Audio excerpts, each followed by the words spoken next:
প্রিয় দর্শক, আজ আমি আপনাদেরকে নিয়ে যাব এক ভয়ঙ্কর অথচ সত্যি বাস্তবতার দিকে। এক রাত, সেই রাত যেদিন মানুষকে দাফন করা হয় মাটির নিচে। আত্মীয় স্বজন কান্নাকাটি করে ফিরে যায়। কবরের মাটির উপরে আর কেউ থাকে না। আর তখনই শুরু হয় মানুষের জীবনের সবচেয়ে ভয়ঙ্কর অধ্যায়, কবরের প্রথম রাত। আজকের আলোচনায় আমরা দেখব মানুষ কিভাবে জীবিত হয় কবরের ভেতরে, ফেরেশতারা কিভাবে আসে, কি প্রশ্ন করে, আর মুমিন ও কাফিরের অবস্থা কত ভিন্ন হয় সেই প্রথম রাতে।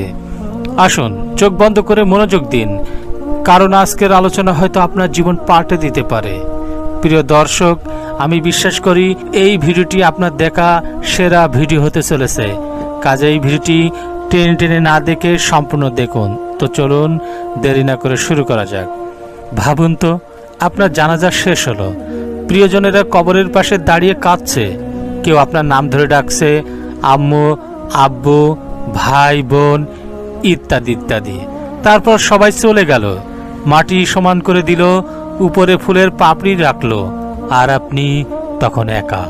সেই মুহূর্তে আপনার চোখ খুলে গেল। হ্যাঁ, কবরে মানুষ জীবিত হয়, কিন্তু এই জীবন দুনিয়ার জীবনের মতো নয়। এটি বারজাখের জীবন। রাসূলুল্লাহ সাল্লাল্লাহু আলাইহি ওয়াসাল্লাম বলেছেন, কবর হচ্ছে জান্নাতের বাগান সময়ের একটি বাগান, অথবা জাহান্নামের খাদ সময়ের একটি খাদ। তিরমিজি। কবরে প্রথম রাতে শুরু হয় সেই বাগান কিংবা সেই খাদ। আপনি কি ভেবে দেখেছেন আপনার জন্য কবর কি অপেক্ষা করছে? মাটির অন্ধকার, নিস্তব্ধতা, হঠাৎ প্রবল আওয়াজ। দুজন ফেরেশতা কবরে মাটি ফুঁড়ে ভেতরে প্রবেশ করলো। তাদের রূপ ভয়ঙ্কর, চোখ জলজল করছে, কণ্ঠস্বর বজ্রের মতো।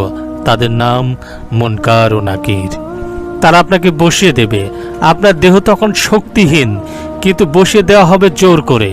তখন তারা তিনটি প্রশ্ন করবে: তোমার রব কে, তোমার দিন কি, তোমার কাছে প্রেরিত মানুষটি কে?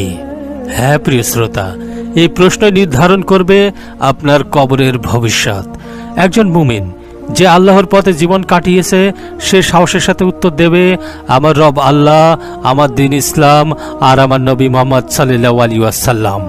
ফেরেশতারা তখন বলবে, তুমি সত্য বলেছ। তারপর স্বর্গের দরজা খুলে যাবে, সুবাসিত বাতাস ভেসে আসবে। একজন সাদা পোশাকধারী এসে বলবে, আমি তোমার নেক আমল, আমি তোমার সাথে থাকবো কিয়ামত পর্যন্ত। তার কবর জান্নাতের বাগানের মতো প্রশস্ত হয়ে যাবে। এটাই মুমিনের প্রথম রাত।